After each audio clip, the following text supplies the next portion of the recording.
I sometimes think it's funny because, of course these groups can sound radical, but that's because they're defending their people's rights and needs, and they're dealing with very severe social issues. I mean, if you see the human rights violations that indigenous peoples are suffering, I mean, of course they have to make a very strong voice to stand up for that.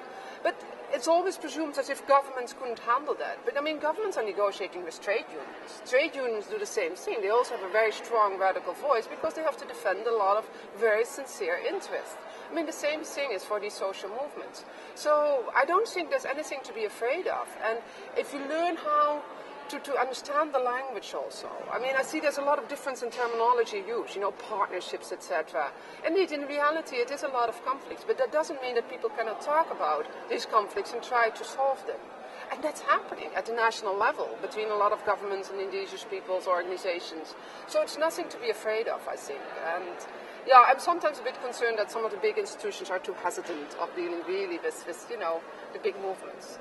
It's women too. It's nice to deal with, one or two women from a local community. But I mean, if you deal with a women's movement, you immediately get this whole rights-based perspective on the table because they've been working on advocating that for years.